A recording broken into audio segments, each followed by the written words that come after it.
Hello ladies and gentlemen, for this lesson I'm going to be showing you how to do reflections. First thing first, from problem number 1 to number 4, all you have to do is write a rule to describe each transformation, okay? So in this case, obviously we're doing reflection, so therefore it's going to be reflections. Now, first thing first, when you start doing these problems, what you're going to do is draw a symmetrical line. Now, reflection is just like a mirror. So you reflect or you see the same type of shape being reflected on another side.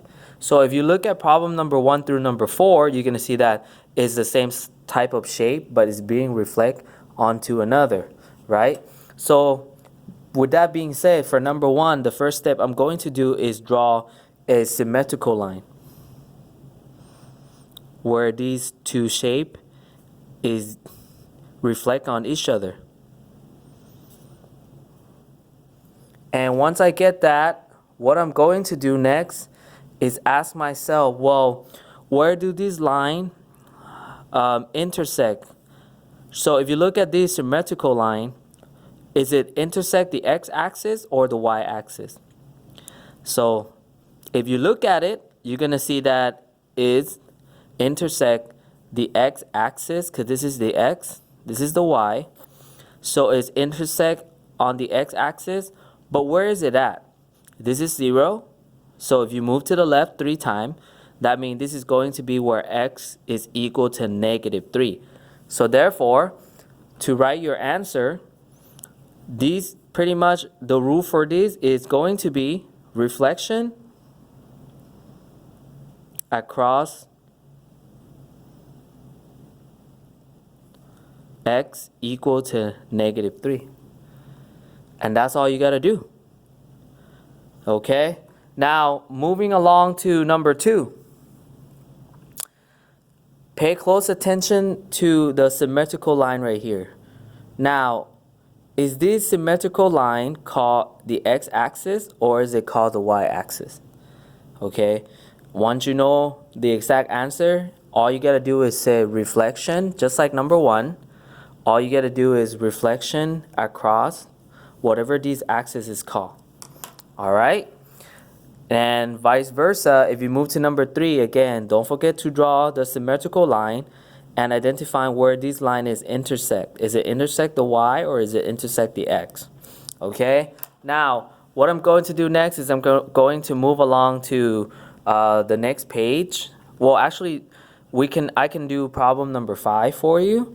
Now, from 5 to, let me see, 5 to 12, what you're going to do is pretty much reflecting it. So you're gonna do the opposite of what this is.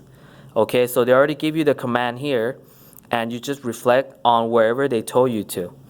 Okay, so in this case, for number 5, it say reflection across the y-axis. Well, where is the y-axis? Right here. So that means I'm going to reflect it. So now this is how you're going to do it. So how many square units are there from the origin to E? And if you count it, it's 2. So that means since there's 2 to the right, you're going to move 2 to the left. So this is going to be my E prime. And then after that, there's 4 square units here to P.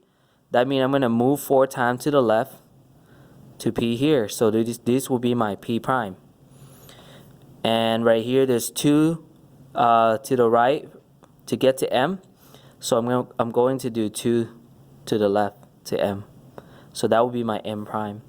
And all I got to do next is just connect the dot using a ruler.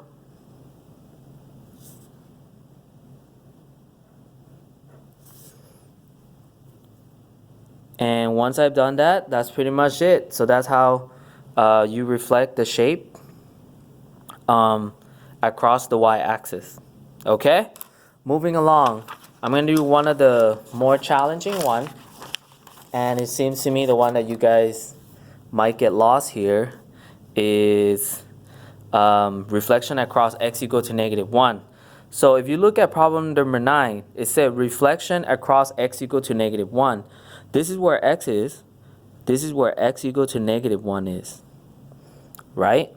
Now what you're going to do is draw a symmetrical line first. And once you've done the symmetrical line, all you're going to do is just reflect it. Now notice that the W here is already on the line of the symmetrical line, so you don't need to change anything on the W. Now M is on the right of this symmetric, so therefore you're going to move 1 to the left. So this will be my M prime. 3 units to the left of B, that's mean I got to go 3 units to the right. So that's my B prime. And then 3 units to the left for F, so I go 3 units to the right for my symmetrical point. And then after that, just connect the dot. Okay, now don't put this dot here. This is just where x equal to -1 is. Okay, so all you're gonna do next is just connect the dot that you have. And notice it's kind of look like an airplane in a way. Actually, there's 4 dots. I apologize. I forgot the W. So right here, connect it there. And then that's it. Just kind of look like a little airplane there. So don't be afraid if one of the point is kind of not on the same side. Just remember the rule of reflection. Pretty much opposite to the symmetrical line by whatever the square unit is. So hopefully that helps on how to do the reflection. Thank you for watching.